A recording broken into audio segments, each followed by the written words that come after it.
you however much you want. Whoa. You think I want money? You think that's what this is about? A big angry black man comes walking in waving a gun, and you assume he's robbing the place? I ain't looking for no goddamn handout. I'm looking for a motherfucking job, bitch. Excuse me? You heard me? A motherfucking job. Don't you see? If you give me money, that'll just help me in the short term. But a job, that'll help me develop valuable job skills and experience.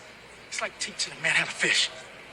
So quit stalling, get your bitch ass back there, and give me a 40-hour-a-week position with vacation pay and benefits. You piece of shit, motherfucker, and don't make me answer the question. Back there.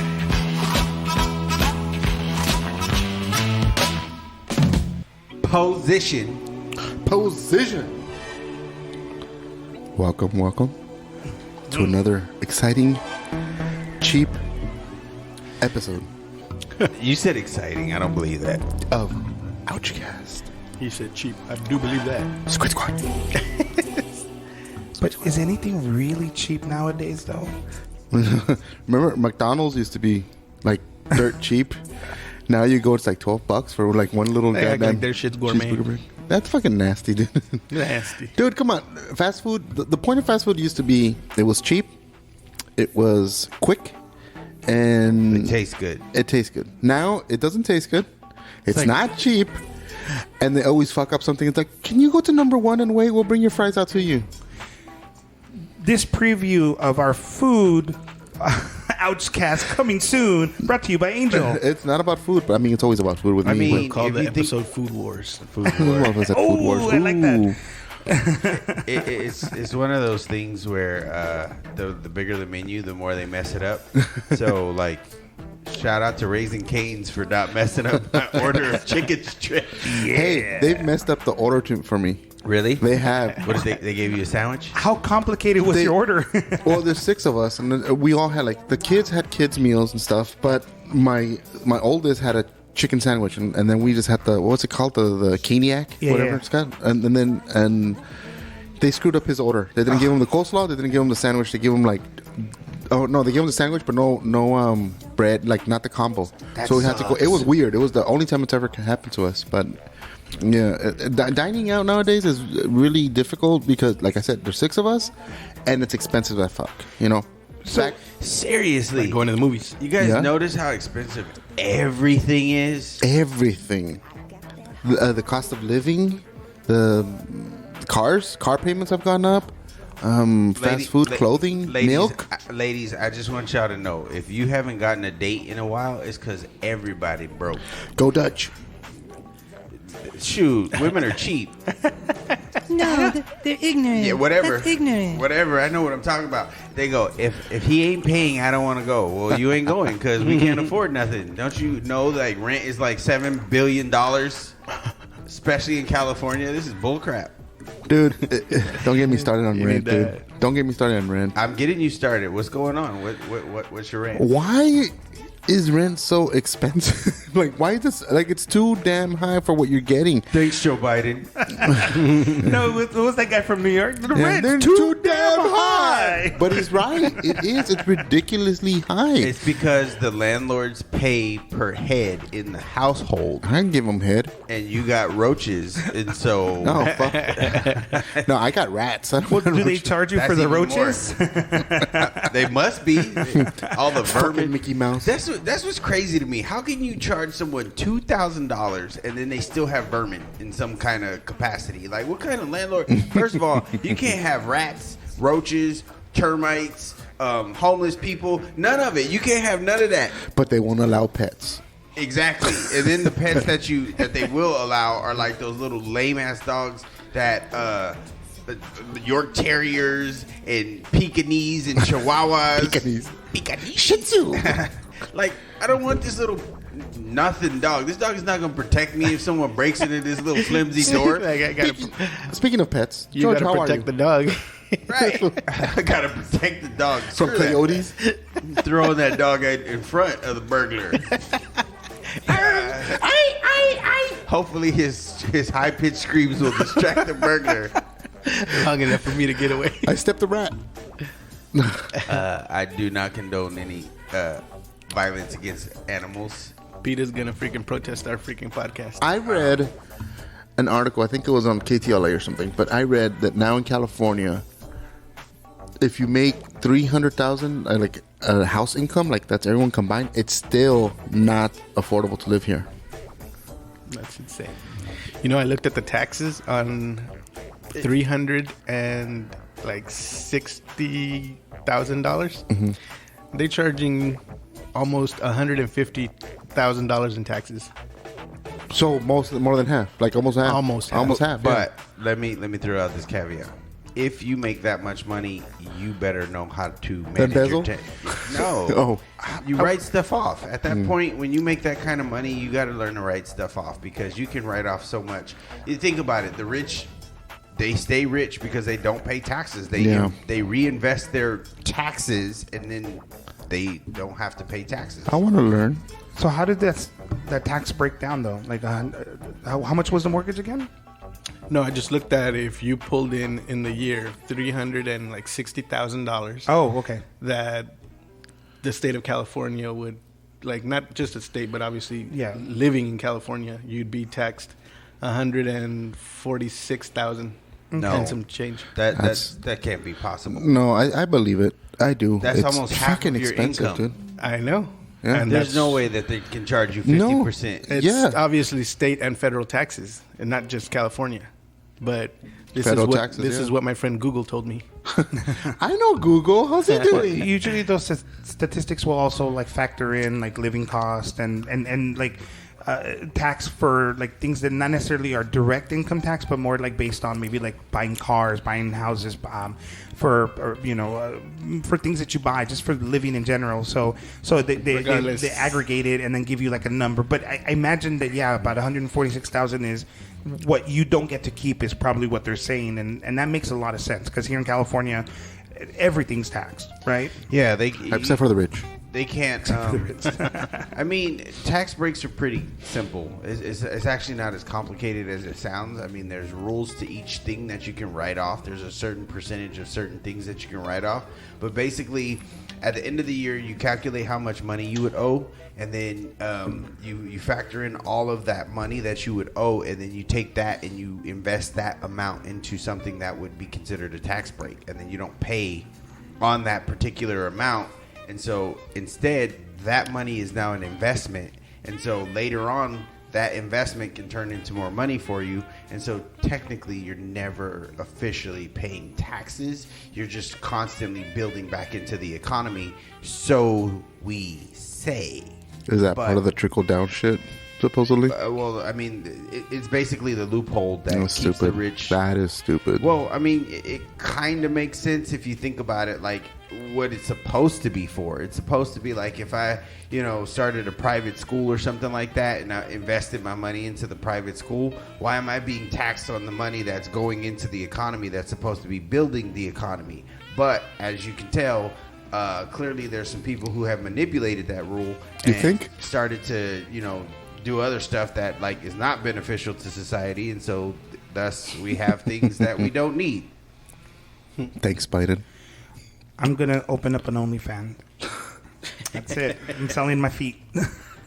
We're going to tax you by digit. What about this digit, bitch? That one's a minority owned there, little one, so it's going to be free. It's a minority. That's It's playing peekaboo, peekaboo. It's an innie. So Keep I on guess talking. It'll be an Audi. now that I think about how you said there's also these tax breaks and write-offs, Enrique, you can finally write off all that lube that you keep buying. Oh, good. Oh, yeah. oh yeah, if you have an OnlyFans, you can definitely write off lube. And all those jars you keep buying for the farts that you sell, it's a write-off too. Well, with all the stress in my life, lube makes it all better. Can I still tax break on that right now? Can we talk about your situation where you're contemplating about purchasing another home? Yeah, of course. Have you looked into it? Yes, Have you seen how expensive and ridiculous it is? I have. Okay, so currently, I've been looking at locations because I mean, California, particularly Southern California, is really interesting when it comes to housing prices right now. Like, because everything is right now, inflation and what it is, and with the interest rates that have gone up ridiculously up. Different places are now at different price ranges. So what you get, for example, like in Rancho Cucamonga, Azusa, Laverne, in terms of square footage and amenities, is so drastically different than what you get, like say in Downey, Bellflower, Lakewood. These are like the inner kind of East LA areas, or further in, like in the burbs. And so for those I love people that movie. That was a great movie. Such a great movie. And so so if like say for example 4-bedroom, 2 bathrooms, pool, nice two stories, it's going to set you back anywhere between like $670,000 to $800,000. That's sort of like the range. And then of course they're asking for 10%, a down payment. And a left nut, And a left nut. And then, 20% is really like where you're going to be able to get a better interest rate. But 10% is what they're working for. Now, like someone like me who's a teacher, I get incentives, right? I can qualify for certain loans. And since like FHA loans, all of that stuff, even for closing costs. But what it comes down to basically is this: what I'm going to need for down payment is anywhere between $60,000 to maybe $80,000. So I got to have that, and then I'm going to be prepared to pay something like, what is it? I forget the percentage, but it's in terms of like monthly mortgage, it's going to be anywhere for like a $700,000 home. I'm looking anywhere to $4,500 to $5,000 a month. That sounds about right. And that doesn't include insurance. No, and you have to include that. Yeah. And taxes as well, because now you have to actually include taxes on every monthly payment. Exactly. Before it used to be towards the end of the year, but they said, oh, let's just include to the thing. I was looking into houses before the whole pandemic thing happens, and me and my wife we had gotten our real estate agent. We had gotten qualified. I think I got qualified to like 500,000 something. Okay. But I could have gotten a little higher. But in LA, there's no house with 500,000. Not anymore. So no, there wasn't. There not at all. It's like I always feel like right when I get to that economic status that I wanted to be, when I'm like, if I just make this much, I can afford this. Right when I get there, they always raise the bar. That's how I feel. It's always a chase. That's because they don't want minorities getting ahead in life. As soon as they I go, I believe it. I believe it. There's a Mexican trying to move into our neighborhood. Raise the bar. Mexican? No, Mexican. Well, you've heard those stories like where there is a difference. Minorities, particularly black minorities. What you mean, black? Well, you go into in terms of like buying or selling, like people will treat you very differently, and they'll say like, no, there's no bias there, but there is. So I have white friends. Yeah, exactly. And that experiment has happened. Just leave the house and let your wife stay and be like, this is my home. Appraise it. You've guys seen those reports where a black family will go get a home appraisal, and just because they have photos of themselves and it's known that they're they get a lower appraisal. And then you switch it out and you put a white family in, and all of a sudden it gets a lot more value to the home. I know, like, that's racist, but let's be real. Black people don't take care of nothing. Like, no, they're ignorant. That's ignorant. There's a few, there's a percentage of black people that you will see like actually building up their homes. Like, replacing the awnings, doing a fresh coat of paint.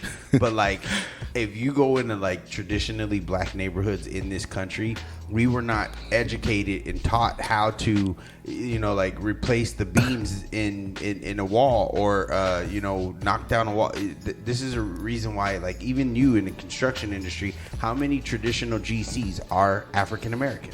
Very little. Exactly. So is that a consequence, though, like of generational wealth or lack of, like, because, I mean, both black and Hispanics, although Hispanics are a little bit higher in terms of generational wealth. Yeah, all that pot. No, I'm kidding. And so do you think that that's a consequence of that? Like you said, there hasn't been in the community like a habit formed in which you have community pride because I'm saying your communities. I mean these communities, I should say, because I mean I come from those communities as well. We don't have pride in them, and therefore we don't take care of them. Let me interrupt you real quick. I think it's a combination of generational wealth, and it's also the fact that I don't think it's a racial thing. I think it's a lack of caring since it's not your home, because most minorities are renters. Let's be honest. There's very little homeowners. That's fair. If you actually purchased a home, you'd be like, fuck, man, let's fucking clean up this thing. But since it's not your home, it's like, fuck it. They'll take care of it. They'll clean it. It's not my problem. Right. It's not my house. Well, here's the you always kind of like push it back on the landlord. Yeah, you always do. Well, that's the trap of statistics.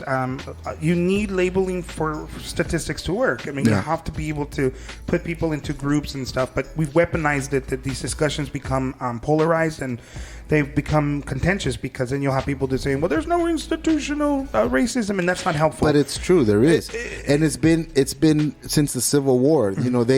The South introduced loitering laws. Why? Just to get cheap labor. Arrest any minority, especially black, who's just hanging out. Oh, you're loitering. What's that? It's a law. You're arrested, throw you in jail, and then rent you out to some cotton farm for dirt cheap labor or almost free. So it's a new slavery. And just on that note, another thing that just dawned on me, and not to complain about racism, because it's a dead horse and I don't want to beat that over the head. But if you think about it, like they made a lot of slaves like build those houses in the South and things like that. So traditionally, I'm pretty sure there's like probably some sort of instinct built into black people where we're like, we ain't building no more. You know what I mean? Like, I ain't building nothing, all right? You done made my granddaddy build this house and we don't even get to own it. The hell with you. Which also explains why the fucking houses are falling apart, because it's like some slaves like, oh, you want to fucking build your house? Here's your fucking house. Wait, no, the houses built by slaves are still standing. Not all of them. That's true. But look, think about how long those houses last. That's one thing that I've always found funny in my day job in construction. It's like, there's a bid that you put out. So, you're in construction too, Doyle. So it's like, okay, why would you go for the cheapest price on something? So the cheapest labor, the cheapest material, cheapest everything, and expect it to be the best quality possible? That's always, I mean, I get it when you're trying to save pennies, but at the same time because there's a genius to it. Because if you go ahead and you're looking for the cheapest labor and all that shit, eventually it breaks down, and who do they call? Ghostbusters. Well, I mean, but there's also money in the restoration through your insurance, through your insurance, through upgrading. So even like, someone who has billions of dollars who's paying cheap labor in order to build this giant skyscraper knows, like, through my insurance, when I have to renovate in 10 years, I'm going to modernize it, and then I can raise my prices. Hence, like, crypto.com arena or all these new stadiums that are popping up all over California. That's half of the reason why everything is so expensive too, by the way, you guys. Yeah. Every single stadium that goes up, you notice that the wages and the inflation and with SoFi going up, everything went fucking crazy. Yeah, when SoFi went up, houses went up. Now Clippers Arena is going up. Then they're revamping that whole area of the Forum in Inglewood. So they took away a bunch of housing and a bunch of traffic. And then they stressed me out. And then I have to go. Breathe. Stop. Sorry. Switch squad. So the thing. Okay, so two things. So you guys were talking about like expecting more out of paying less, right? But just like in project management, things come in threes, and the reason they come in threes is because did you can have expect more and pay less? Yeah, Payless shoes. That's exact. Is that the model for Payless shoes? That's the model for Payless shoes, which are out of business now. That's foreshadowing right there, ain't it? So that's like you just proved the point. So that's the summation of beyond. We're looking at you. That's why they're broke too, right? That's why they went out of business as well. I still have a coupon. You could actually take that to Big Lots and they'll honor it. Yes. Okay. Okay. So that's the reason why. No, you're good. So that's the reason why, or rather, that's a summary of what you're saying. You're saying that people want. They want to pay less for something, but they want more from it, or but Okay, so there's this whole thing that I heard. Like, okay, you can have there's three things, right? Good, fast, and cheap, right? Yeah. You can have two of those things, right? Wait, what are we talking about here? Pain. Jesus Christ. Just asking for a friend. How about you rewind the podcast for a couple of seconds and then listen in? Continue. I'm actually interested in this. I'm going home. No, I'm actually very interested in what you're talking. So I am continue. too. I am too. I just had to ask for my friend. He had a blonde moment. But okay, so the three things that you want, right? Cheap. Enrique. I can't. Fast. Oh my God. And then you say I'm the one who interrupts, dude. I'm actually interested in this one, and you're telling that I'm the one that interrupts This these is totally episodes. my fault. I'm sorry.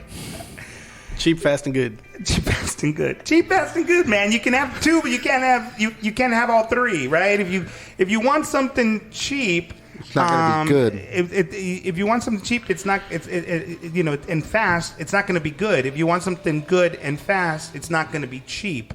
Right, and so the thing is that you have to be ready to pay for what you get. I mean, really, that's what it comes down to. Yeah. You get what you pay for, Yeah. right? And so I think in this economy, everything's speculative. So you guys were talking about how like the SoFi goes up, prices go up, but that's again, it's speculative. What happens is you have landlords who say, "Oh, cool, now my neighborhood is worth more.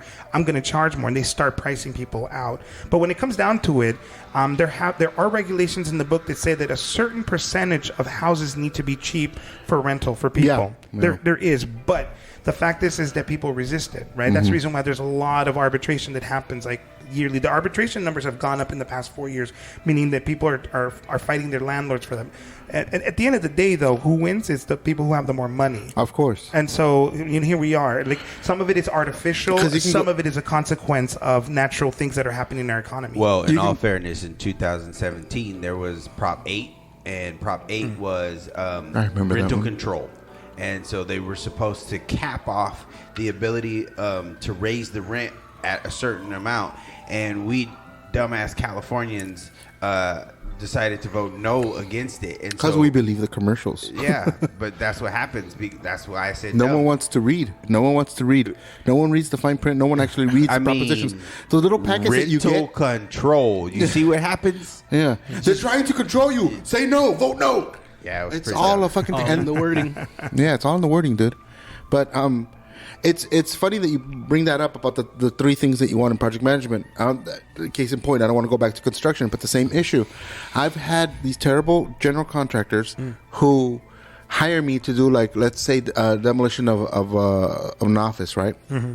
And I give them the price based on the blueprints and the plans that I have to, all my tasks and all my scope of work. Right. So I go in and I say it's 20,000 square feet of this, 2,000 of that, 3,000. So I itemize all those things, right? Mm-hmm. And then I say what the production rate is every single item for a man to complete in one day. So I put all these numbers together and I take into account one mobilization because we're going to do it all at one time. So let's say there's an item that'll take him an hour to do. Well, at the same time, he can do something else and take care of those items back to back. Hmm. So in one day, a guy could take care of 4 or 5 different items on the list, and it just will count as one mandate, like one man's day of work. Mm-hmm. I've had clients who I bid them by that. And I go in and it's like, it's going to cost you $28,000 to do this whole thing that you want.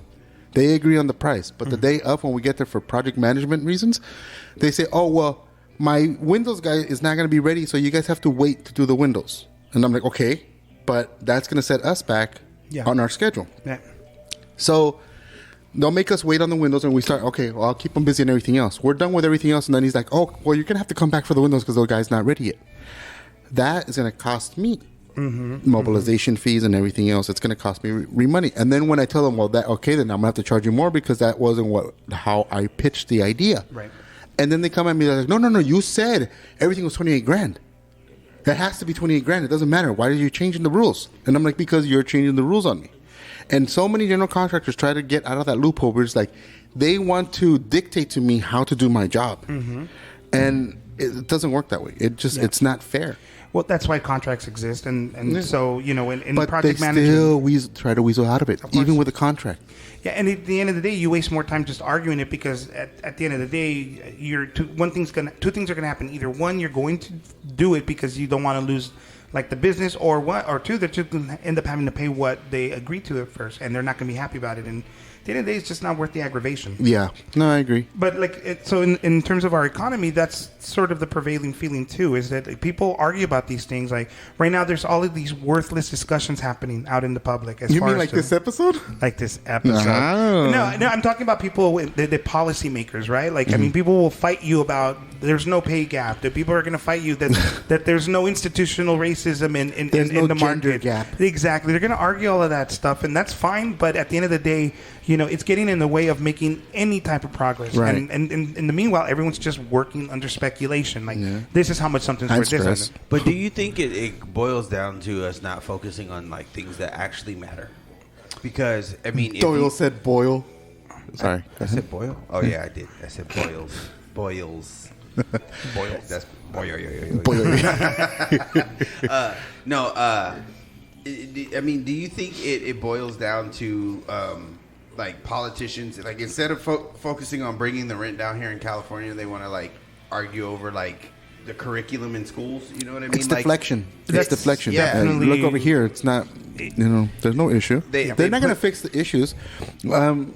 Medicine is getting more expensive because whatever reason they want the record profits that all the corporations are doing right now. Pharmaceutical, gas, petroleum is record profits, and all of a sudden they're turning around and tell us we're going broke. We can't afford this. We can't afford to give you medical insurance. We can't afford to give you a raise or cost of living, or we can't do any of that because we're going broke. But we've made a record profit. It doesn't make sense, and they turn around, pay a lobbyist to go pay a politician to peddle their agenda. And then who gets screwed over the most? Minorities. Lobby. Yeah. They should make lobbyists illegal, or they should do Or we should become lobbyists. They make pretty good money. You know what? I could lobby. You know what? Ouchcast lobbies. Ouchcast lobbies. I kind of like that idea. Yeah, me too. We'll spend all our time talking over each other and write that down. That's what writing like politicians big jokes. Hey man, and I want $50,000. We'll be memorable. We'll fit in. We'll fit right in. Talking over each other and not getting anything done. That I got something to like fit in. Us. Wow. Okay.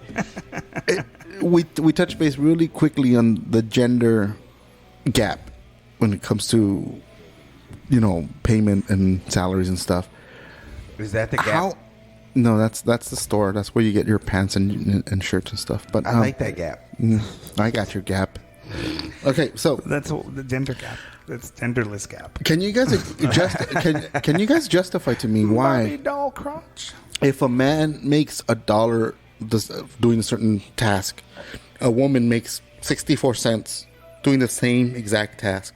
Yes, because traditionally, if a man is, first of all, men traditionally have to do harder labor jobs. No. I'm not talking about harder labor. I'm talking, I have this can in front of me. Yes. And I have to move this can here. Any monkey can do it. Yes. Okay. A woman, a man, special needs, with the R word.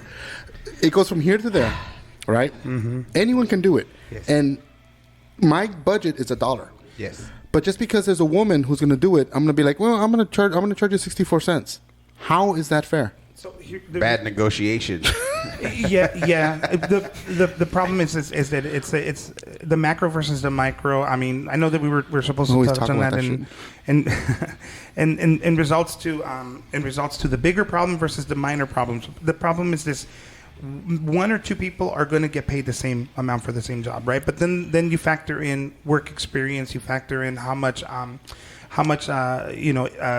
if they've ever worked in that field, and so, for example, historically females have not had the same work experience as men, whether that's because of institutional systems that have been in place or just raising family, right? I mean, we're shifting away from that, but at the end of the day, people are still getting paid the same, so it happens.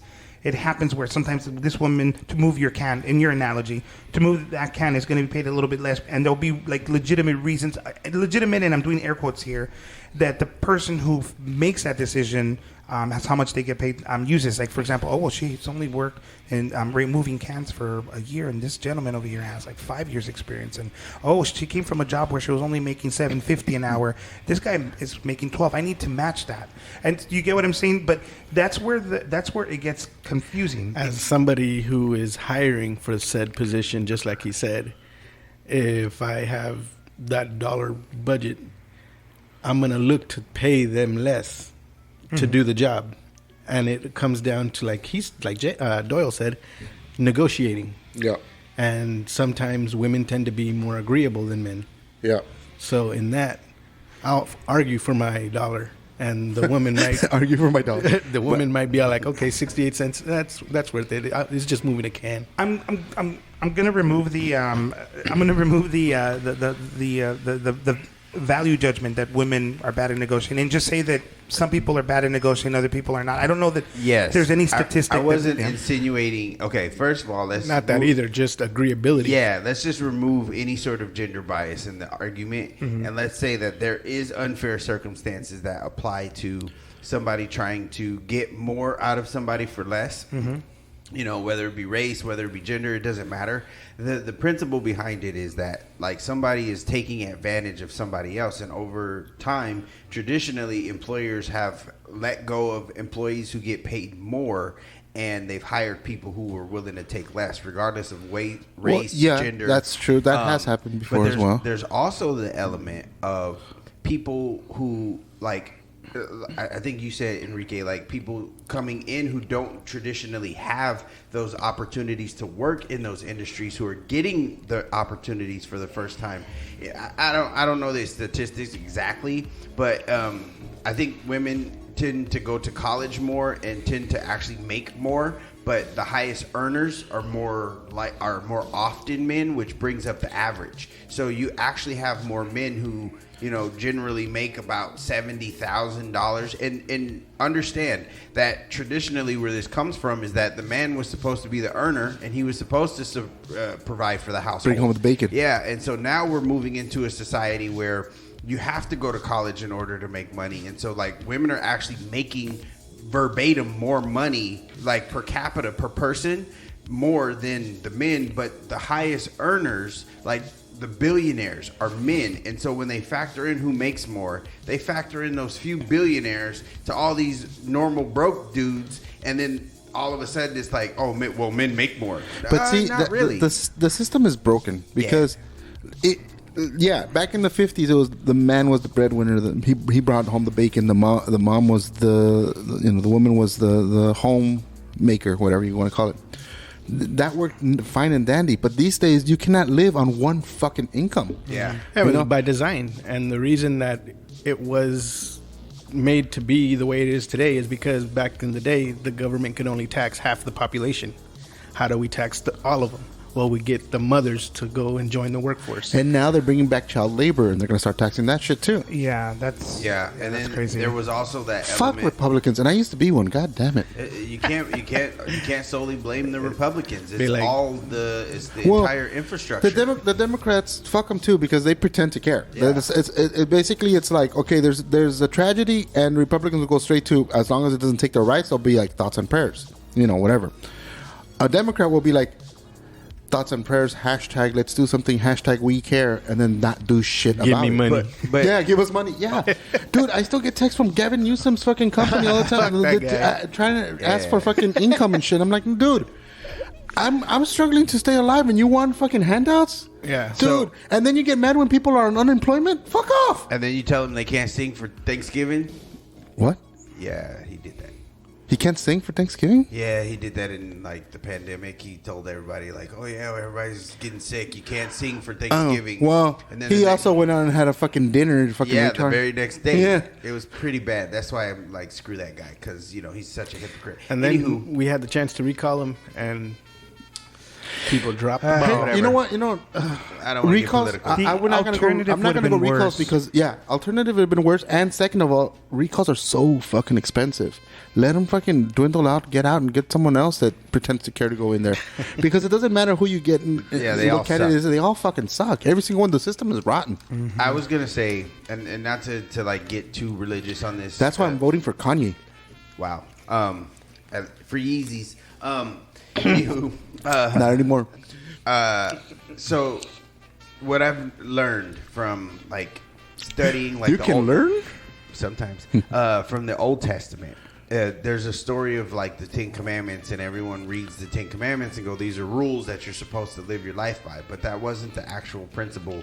That's not the underlining point to the 10 Commandments. Yeah, the underlying point is, where'd you get those slabs? Those are pretty nice slabs. He had to hire slave labor.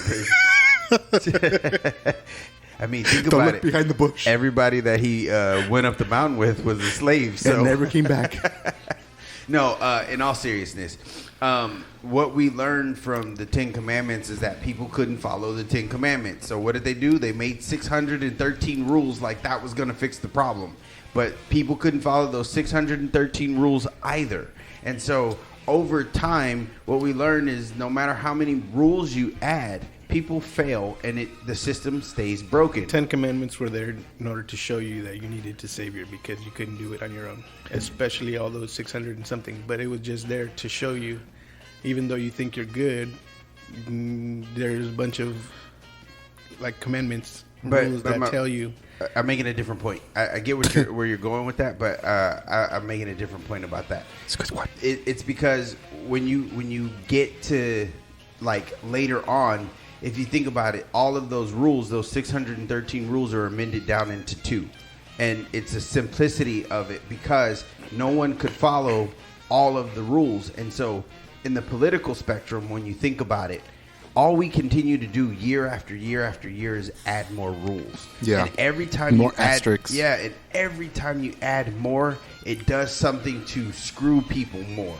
It does something to flaw the system more. It does something to create a new loophole. It does something that messes up everything. So every time they think they're fixing it, they're making it worse. And I've noticed this because every time they pass an addendum or a prop, why do we get taxed on it? How come you guys can't like make more money by taking stuff away that's costing us money in the first place? When there was that article that came out a few years ago, Federal Fumbles, and it had like all the breakdowns of like government spending that didn't make sense. They spent like $45 million on a tank that didn't work. You know what I mean? Like they tried to build these municipal systems that like never got finished, and so like they're like half a road out in the middle of nowhere that never got built.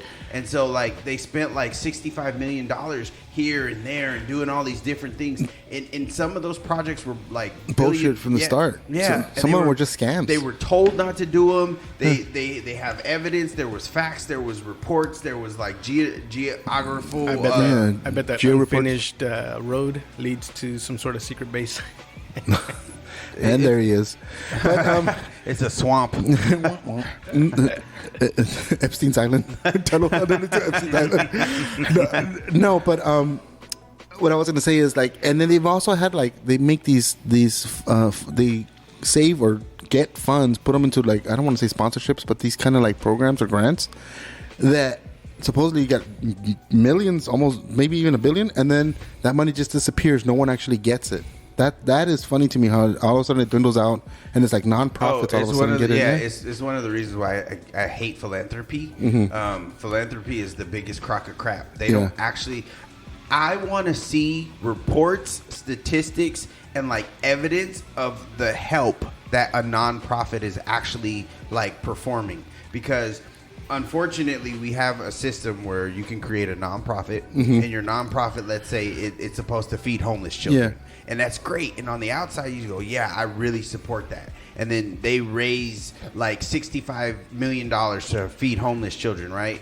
But then they allocate like $4 million in funds to feed homeless children. And the rest is the other $61 million, it gets held on for operational costs. Yeah. Like, hold up. Wait a minute. What's your operational cost? Well, I have to pay my Rolls Royce. I have my Yeah. Bel Air home, and I have my mistress in Beverly Hills. And a lot of that goes into legal fees. It goes into lawyers and retentions. And also, correct me if I'm wrong. Isn't it like legally? I think in order to be a nonprofit, I think it's only like you have to give 1%. Is it something like that? Something ridiculous like that to actually do it. And that's tax free. Yeah. So I mean, at the end of the day, you talk about a biased system. To be honest, I strongly believe that there should be no such thing as tax free. Everything should be taxed. Everyone should be taxed. No exemptions. I don't know if I would go that far because I think there are I don't think schools should be taxed unless they're like specialized privatized curriculums or something like that. I'm looking at you, Enrique. And the reason. Don't look at me, puppet. Like I get not your shit pushed in. I get not taxing like legitimate churches in the beginning. I get where the principle came from because the principle was that it was a community. Yeah. Like like there would be like these smaller towns, and in the center of the town would be the church, and the church would literally serve the town.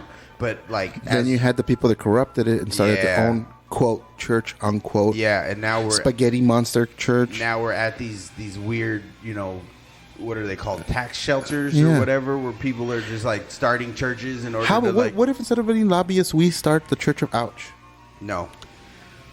Come on. It's blasphemous. I'm not doing it. Right. Come on, Dominique Party. Come on, dude. That'd be great. No, because that casting couch gets a different. Blessed be he with the tentacle. Mm. All right, Cthulhu. Yes. Do you guys remember how a couple years ago California wanted to secede from the nation? I remember a couple months ago, freaking Texas was trying to secede. Everyone, dude, they can give it back to Mexico, man. Not even that. They could be their own one-star nation like they used to be, but you mean they aren't? They would freeze to death. Well, yeah, they kind of aren't, but I mean, they would freeze to death because their infrastructure is terrible. Their power, anytime it gets cold, everything goes out, man.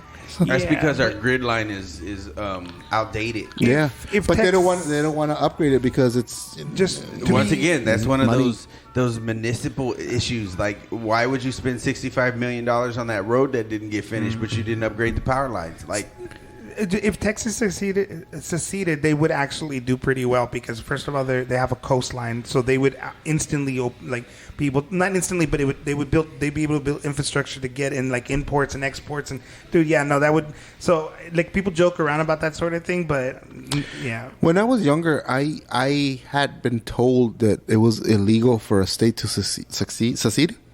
Let me rewind. It is illegal in the sense that you would have to declare it, and then usually there'd be a declaration of war or some type because it's part in the Constitution. Especially after the Civil War, there was to Doyle's point earlier about more rules were applied in order to make that more difficult. Can a state secede?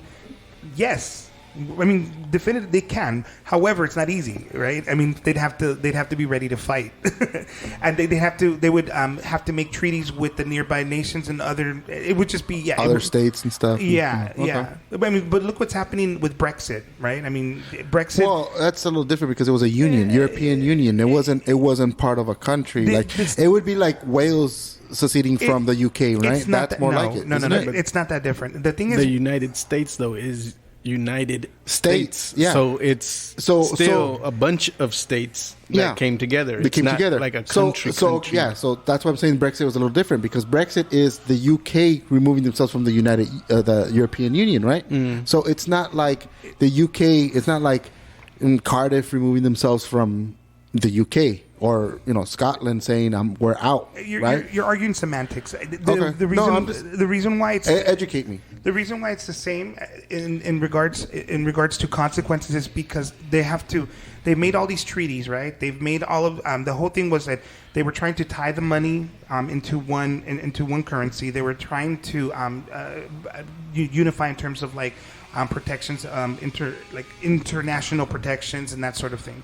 So basically, if a state seceded, they would have to do the opposite. First of all, they'd have to break away from all of the things that are guaranteed under a constitution, and then they would have to renegotiate those. I'm sorry for that buzzing sound. Yeah, what is that? You have gardeners here in the school? Oh, yeah. We should seed the gardeners. Yeah, we should seed them. We should go and interview them and see how much they're getting paid for, and if That's they true. negotiated for their for their wage. How are their negotiating skills? Yeah. See? You know, I think the ultimate point about Brexit, though, I'm just gonna say is that it was bad. Yeah, it was a It bad was deal. bad because it's costing them a lot more money, and that's exactly what would happen. Well, That's really the Boris similar. Johnson is a tool. Like, he's their British Trump. Yeah, did you see that haircut?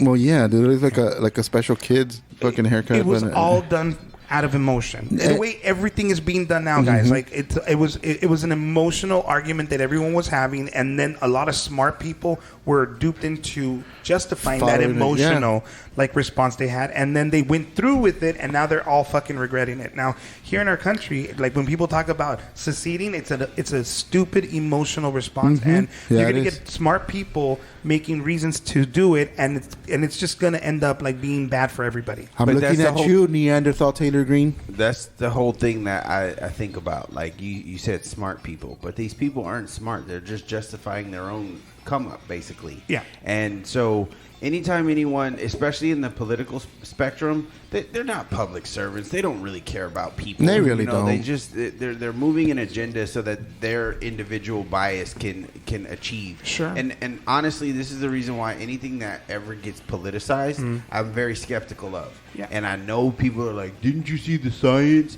But this is one of the reasons why I don't trust climate change. I think that these things are being politicized in a way that, like, Climate changes every year. Okay, 4 times, in fact. I disagree with that last I part. disagree with that a Wholeheartedly, lot, Doyle, 100%. but I will say that when we talk about smart people, here's the thing. Okay, Tucker Carlson, he's an asshole. Can we agree with this? At least I agree with this. Yeah, Can you I with agree this? 100%. Okay, You know what? But no, hold on. Let me just But to he's make the made point. some good points. But Go on. that's my point. He's a smart guy. Yeah. So is Ben Shapiro. So is Candace fuck Owens. Shapiro. Fuck They're him off. smart people.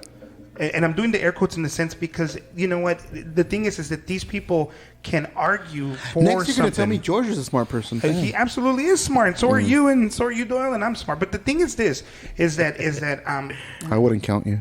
well, And like, and when everybody's smart, nobody is. you know, that's actually very true. And so what I'm ends sorry, up go happening on. is people have like when you have an emotional response to something, and what I mean by like the smart people come in and justify it is that these are people who then can say things like what just Doyle just said in terms of climate change.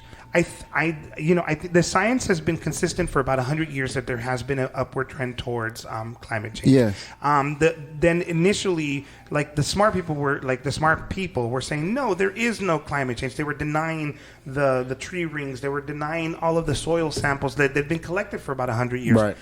But here's the thing now, because that argument went out the window, now that you have the different change, now they're saying, oh no, climate change is happening, but is it man-made? And now we're having a new argument that we're going to have for the next 20, 30 years about whether man is contributing to it or not. But guess what? By 20 years later, when people finally change their mind that yes, man has contributed to it. It'll be too late, and then we'll be too the late. next Mars. Right. wait, hold on, because this is my Such point. thing as Mars, silly boy. Science Oh, data Jesus can be Christ, shut up. science data can be skewed. Statistics can be skewed. They can they only publish some of Such a funny word. they Skewed. only publish some of the findings that corroborate their point sometimes. Well, yeah, because Hold on, let me finish. they're Hold paid on, by. I got more. Sorry. And so Go on. in those moments where they're skewing these results to say, hey, this is the reason why this needs to be this or this needs to be that, like, right? So they say, oh, climate change is real. And I'm not saying that things aren't actually happening with, wow. That's a UFO. Okay, crazy. But I'm not saying that things aren't happening on the planet, aren't happening with the earth, the ice caps, the trees, etc., the grass, I'm not saying that the environment ice isn't- caps. I'm not saying that the environment isn't changing in any way, but what I'm saying is that their definition of what climate change is almost like if we're terraforming the earth and the earth is becoming inhabitable. But that might not actually be Uninhabitable. true. The truth of the matter is the people who are contributing the most to climate change are the corporations that you keep giving tax breaks to. So you're trying to tell me on a a micro scale that I need to change the way that I live. When you're giving all these allowances and permissions on a micro scale, Okay, I 100% agree. That nuance 100% approach, agree. that's why I said that I agree with it's that. politicized and I don't trust it. But- Because I'm not saying that things aren't happening, but what I'm saying is, why did the politicians all of a sudden adapt the agenda and be like, yeah, we have to start, what is it, the 2023 agenda that the UN has created, and now everything has to be sustainable. And so we're changing a bunch of stuff to try to make the world more sustainable, but let's be honest, who is using up the resources? The rich. Yes, it's the rich, it's the corporations, it's the individuals who are the ones who are actually trying to manipulate the system and get the most out of it, that are the ones who are actually using the most resources. And mind you, they're wasting those resources. Right. They're not Did just you ever using watch them. the Netflix movie Don't Look Up? Yes. No. Good movie. Great movie. That's With exactly Leo, your right? point. Yeah, with Leo and Meryl Streep, I Yeah, think, and Jonah Hill and all that. Yeah. Look into that movie. good. It's basically a I know parody, about which it. is really happening exactly. It's verbatim what you just said. Yeah. And it's so open, and people are like, "Oh, it's a good movie," but then nothing happens from it. But it's the truth. That movie is, whenever we finally do the Kubrick breakdown, I would like to actually to put that in that discussion, mainly because I think it's a good dichotomy to Doctor Strangelove. That made the same argument. That's right? actually, yeah. Right, and so That's for me, genius. from like That's fucking genius. the way my brain works is like I like to make comparisons to things, right? And so with that movie has the same approach to the humor in the sense that it takes a serious situation, it puts people in there who are making real serious choices, but it's how bad they are. And at some point you're watching this movie and you're thinking, wait a minute, this actually, it looks like what I'm seeing in the news every single day. Really is. And so they're not spoofing it like the way like the Naked Gun spoofs something. They're spoofing it in the way that Doctor Strangelove spoofed parody it. kind of way. Yeah, like- where you're seeing like really the fallacy and the lunacy of people making big choices who are, again, the smart person, and politicizing it.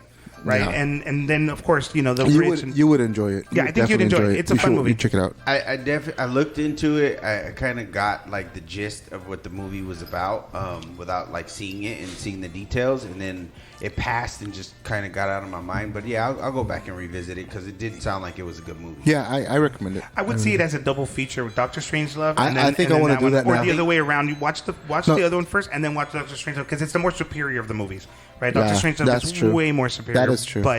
But either way, though, I think that those two would make a great like double feature. Yeah. Because at the end of the day, the points are the same. Like, Yeah. Like a lot of people just making very, very bad choices, but they affect us on a macro scale. Because Doyle, you were talking about how like they're making us down here at the micro scale, like make all of these changes and try to like control our environment and stuff. But yet the people up here on the macro, like on the large scale, are actually the ones who are the more egregious and making bad choices on our behalf. It's a big Traveling mess. around in their jets in Right. one day, one damn trip, doing more damage than you in your car all year round. Yeah. The carbon footprint bullshit. Yep, I agree. And you know what it is? At the end of the day, there's two things that really like make me like lack trust in our system. It's the media and it's science. And like I said, it's because science can be skewed in the data. It can be, hey, before you get on your high horse about science, remember the Nazis were scientists in the concentration camps. It's bad. It can go real bad, real fast. Science is not I did not always. say nothing. You but gave me the look. I gave you the Like, look your because face that's a said very. everything. You're leaving out religion as well because that also goes into Oh, yeah, effect yeah. as well. Science is benign. I mean, in the sense that it's like And it's What do you pure mean form. 9? nine. And Step into my I am- oven. For the record, I am not anti. Juden. I am not anti-science. I am just anti the way that it's being used. Like I did am not see that coming. I am not anti-media, but the way that the Message. media has been changed. The media is changed in a way like it has to make money. So it doesn't matter if it's the truth. It matters if the headline makes money. So like, Oh yeah, where are the killer bees? exactly. But it makes money every time they. Hey, Acid rain. Acid rain. Acid rain. It burned for a little bit when it rained. Remember back in the 90s? That was jizz. Oh, Why do you think I'm taking penicillin? Squid squad. So Doyle would George last time was saying like whenever we talked about science, you said science needs to be measurable or repeatable, right? But here's the thing. Okay, that's the thing about you science. have actual science, and then you have theoretical science. So here's the thing, like you put when we talked about this before, where you put out papers that have these facts and have these things, and then a group of people then look at it, try to recreate it, they try to retest it, or at the very least, if it's theoretical and statistical, they just crunch the numbers to see if they come up with the same conclusion, because you can test certain things, or at least you can compare them. And people have come against it with other science that they've went ahead and shown, okay, your data is false. Yeah. But the thing is that the one, like Doyle was saying, has the agenda. He's being paid, or his work is being funded by specific people. So are you saying the root of all evil is money? But of course. So what happens, I mean, okay, so just to further your example, because, I mean, your example is a very general one, but let's just say, okay, let's create a... You've triggered Enrique, George. No, it's a good point, though. He actually makes a good argument, but here's what I would say. Okay, let's pretend that Angel writes a paper that says... I don't know how to write. If Doyle uses the Mucinex bottle, it's going to change our... I would see it like this. He'd be the guy with the money that's trying to push his narrative. Right. I wish I had money. Okay, And See, then I like me this and fantasy. Doyle are scientists, and we come to different conclusions, but he's funding Doyle, and Doyle's research like corroborates what he's trying to push. Okay, now so they'll push me down, Doyle will get funded, and then anybody that corroborates or agrees with Doyle's findings, they get pushed to the forefront, while anybody that disagrees gets shunned. Okay, so that would make a great TV show, but that's not George's, how... To make George's point, Galileo. True science would take into account both of our research.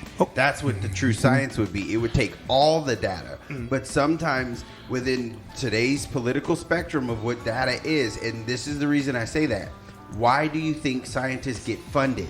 Even the research in schools is specific. It's very if they like what you're researching, they will give you more money to continue your research. And so if you're trying to do something, say prove God doesn't exist, they may give you more funding because they are atheists and they don't want there to be a God. So they're coming up with all these reasons for you to not have that, right?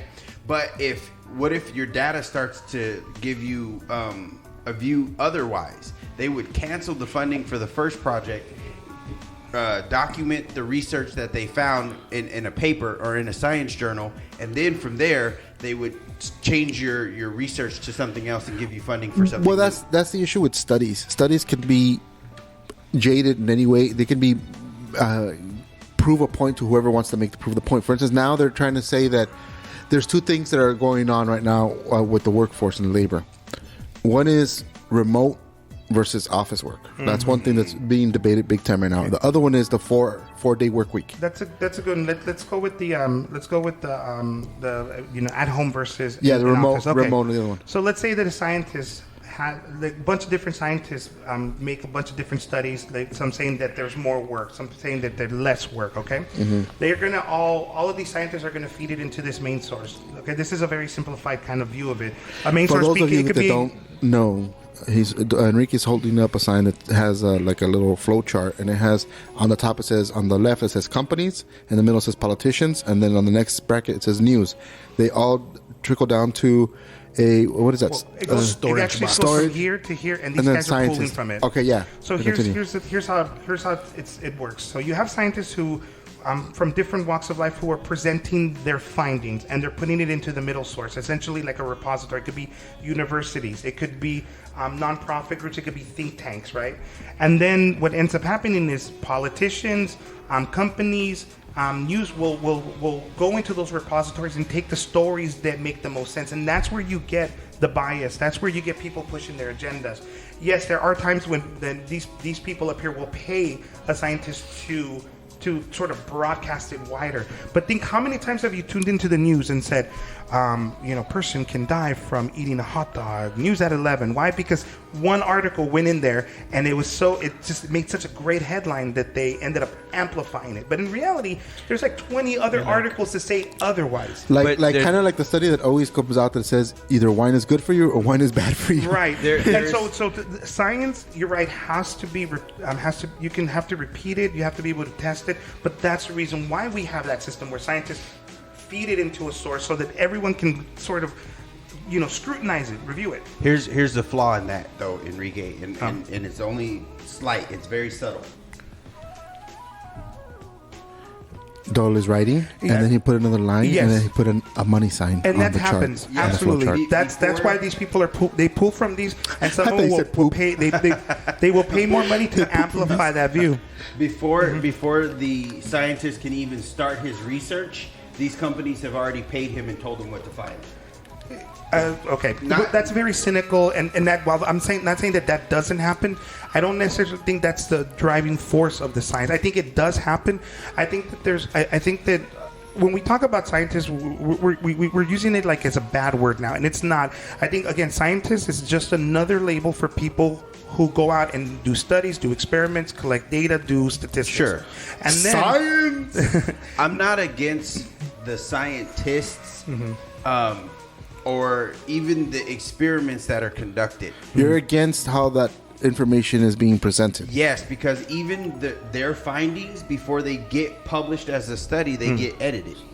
Yes. Yes, and that's what me and George are kind of like taking a stand against, because some of that evidence that gets edited out of that report or that study, it's like statistics. They can be skewed in order to make such a funny verb. They can make a point more prominent if they skew the statistics. And they've done this. They've done this with some of these major corporations and the science that they found behind their ingredients and how they use their ingredients. They'll do a test 1,000 times. 999 times the test will come back as a fail, as a negative. But what they do is they take the one test that is a positive, and because of our political system, they only have to present the one test that's actually the positive. They don't have to report all the fails. They only have to report the positive. And so what they do is they put that out, and then that corroborates, oh yeah, this is good for you. You can drink, you can have Stacker 2 bleach in like 400 milligram tablets, and it won't kill you. So the thing about it is that it's actually not that it's not as sinister as you make it sound. What happens? It's easy. It's even more sinister. There's fluoride in the toothpaste. Fluoride. The thing is about statistics is that remember, I think I mentioned this to you one other time, guys, where I said like in true science, at least statistically, you will never get a 100% on anything. True. There's always going to like when you look at a bell chart, or it will always like go on for infinity once it reaches almost a zero mark, but it never ever reaches zero, statistically speaking. Why? Because it's not valuable to say something is bad or something is good. What statistically is valuable is to be able to say this is statistically significant or statistically insignificant. So that what that means is, like, for example, you let's say let's say that we're talking about climate change, and someone says, okay, Tesla cars have proven, or by that has it's having a positive effect on, like, in our emissions. It's done zero emissions. Instead, statistically, what it says is that there's been a drop. There's been a drop, and they compare it to maybe like 10, 20 years of emissions from other cars. And so they can say, well, maybe there has been a positive or negative change. But a company who is against Tesla can say, well, no, look at they can basically report the same information, but because people don't understand the statistics, they can say, well, no, it says that only like 60% of this went down, so it hasn't really made that big of a change. And then you're going to have a big old argument with these people, but nobody cares about that. Instead, the news likes more like, yes, it does affect, or no, it doesn't affect. But that's where the issue in society has come from, because you're not really being forefront and honest. You're politicizing and taking these points to try to make it sound good. And that's the thing. if you sound good, are you really good? Don't you? And, don't and you that's think, the issue with our society, is that we're not making these definitive discoveries. We're just talking out of our butts, trying to sound like we've discovered stuff. like Ace Ventura? Yeah, but we really haven't discovered anything of significance to really be talking, and so we have a bunch of people who are talking but haven't really discovered anything. Yeah. Right, and back to the remoter office the Angel brought up and stuff. I think that right now there is a big fight against it. Yeah, it depends on where you get your news from. Absolutely. Wall Street Journal is saying, that it's better for you to go somewhere that get in that mindset, and you need that drive to get into that mindset to start working. Mm-hmm. Some people say it's more productive when you're home. Mm-hmm. I think it all depends on the job itself. Because, for instance, I know that it's better if I go to the office than working from home. I'm very not productive at home. Agreed, 100%. So it all depends. You teaching, I know through Zoom is horrendous. It was not good. Yeah. It was not good. But okay, so there was last week or 2 weeks ago, sometime back, there was an article where a guy said, it was all over the news where he said, 80% of you did not open up your computer. And so that sounds like a really scary headline, because it basically says like, people are not doing their work. But here's the thing. The way you measure productivity is very different on a personal level from what maybe a company, right? What they're really saying, and I think this is my opinion, by the way, what I think that a company is really saying when you're not productive, what they're saying is that we can't monetize your productivity anymore. Yeah. Okay? Because they want, for the past 20 years. And the micromanaging as well on top absolutely, of that. The upward trend has been to pay somebody less to do more. Yeah. Okay, that's been the trend. Yep. Remember in 2008 when all the big layoffs and everything. You're gonna have to pick up the pace because we had to lay some people off. Yeah. And all of a sudden I'm doing 2-3 jobs, and it's like I'm not getting no raise. And do you remember like the narrative? The narrative was like, well, you're lucky to still have your job. Yeah, you got to pitch in. We internalized that feeling so that we did end up working harder. Which is a very American thing, because most countries have a lot more pay time off than we do. They have a lot more rights than we do. But for some odd reason here in the States, it's taboo. It's wrong. Well, what's the popular rebuttal to that? It's like, well, you got to pull yourself up by the bootstraps. Yeah. You need to be okay. So that goes back to all those little noise arguments that people make that really just muddy up the actual discussion, which is, are we being more productive? And are you as a company want me to work harder and pay me less? Because that's really what you want. Yeah, at the end of the day, I think it's this. And I think everyone can agree on my statement here, which is basically, I don't think remote versus office is not really the cause of less productivity or not. What I think it is the value you're putting on the employee. Yes. If you don't pay the person for that self-worth, they're going to be miserable doing it. For instance, take me into account. I don't like my career. I really never have, but it pays very well. I've done it long enough where I'm stuck doing it, right? But when it comes at the end of the day, if I can get paid the same amount of salary that I'm making now to either do what I'm doing now as an estimator / project manager or work on the podcast, let's see which one I'm more productive in. Yeah. The happiness always has to do with it. I've had jobs that pay very well, like my career.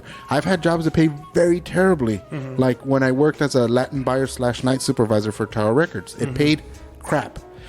But I was never happier than I was working at Tower Records. It was a great ambiance. It was a great workflow. It felt productive. I couldn't wait to get there. Of course, I was fucking, eating salt packets for lunch because I had no fucking money, but I was happy. And I think that has a lot to do with it. The happiness of the individual or the labor force is something that in this country is forgotten. Unions worked when they were good. Then they got corrupted in the 70s, 80s, and now the government and everyone else pushed back and killed the union. And then what happened with that is now you take Amazon and all these other ones that exploit. If they don't outsource you in the first place, they exploit the employee. You have to pee in fucking bottles in a corner, fucking Amazon.